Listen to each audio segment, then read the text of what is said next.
अगले 2 मिनट में मैं आपको इलेक्ट्रिक मोटर के वे प्रिंसिपल को समझाऊंगा जो आपको स्कूल में आज तक समझ नहीं आया। दो मैग्नेट्स को पास में रखो। आप देखोगे कि ऑपोजिट पोल्स एक दूसरे को अट्रैक्ट करते हैं और सेम पोल्स एक दूसरे को रिपेल करते हैं। अगर आप एक मैग्नेट के बीच में होल करके उसे एक स्टिक पर रखो और उसके पास दूसरा मैग्नेट लाओ, तो स्टिक वाला मैग्नेट उस तरफ घूमेगा जहां अट्रैक्शन ज्यादा होगा। अब अगर हम इसे बार बार रोटेट कराना चाहें तो हमें बार बार दूसरे मैग्नेट के पोल्स बदलने होंगे, जो कि काफी मेहनत वाला काम है। इसलिए हम एक मेटल बोल्ट लेते हैं, उसे वायर से कई बार रैप करते हैं और फिर उस वायर के एंड्स को बैटरी से कनेक्ट कर देते हैं। जब करंट फ्लो करता है तो वायर के चारों ओर मैग्नेटिक फील्ड बनता है और बोल्ट एक इलेक्ट्रोमैग्नेट में बदल जाता है। इसमें भी पॉजिटिव और नेगेटिव पोल्स बनते हैं और ये दूसरे मैग्नेट्स को अट्रैक्ट या रिपेल कर सकता है। अब अगर हम बैटरी की डायरेक्शन बदले तो बोल्ट के मैग्नेटिक पोल्स भी चेंज हो जाते हैं। लेकिन बार बार बैटरी पलटना प्रैक्टिकल नहीं है, इसलिए हम बोल्ट को स्टिक पर माउंट करते हैं और उसके दोनों साइड्स में अलग अलग पोल्स वाले फिक्स्ड मैग्नेट्स लगा देते हैं ताकि रोटेशन स्मूथ हो।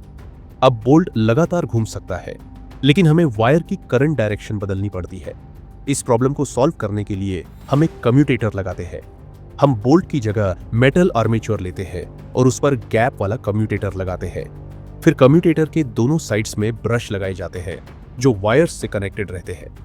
जब हम करंट ऑन करते हैं तो यह ब्रश से होता हुआ आर्मेचर में जाता है। आर्मेचर एक इलेक्ट्रोमैग्नेट बनकर घूमने लगता है।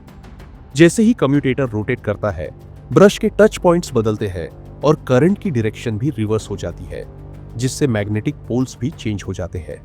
इससे बिना वायर्स को मैन्युअली उलटे किए मोटर लगातार घूमती रहती है। अब अगर हम एक और आर्मेचर सर्किट जोड़ दें तो मोटर और तेज घूमेगी। थ्योरी यह है कि जितने ज्यादा आर्मेचर सर्किट्स होंगे, मोटर उतनी तेजी से स्पिन करेगी। इस घूमने की ताकत को टॉर्क कहा जाता है। अंत में हम मेटल आर्मेचर की जगह मल्टीपल आर्मेचर कॉइल्स यूज करते हैं, जिससे मैग्नेटिक फोर्स और स्ट्रांग हो जाता है। इस तरह एक पूरी डीसी मोटर बन जाती है। ये इलेक्ट्रिक टूथब्रश और फैन जैसे डिवाइसेस को चला सकती है और यहां तक कि इलेक्ट्रिक व्हीकल्स को भी पावर दे सकती है। अब ये कॉन्सेप्ट अपने आसपास के उन स्टूडेंट्स को एक्सप्लेन करो जो अभी भी कंफ्यूज है।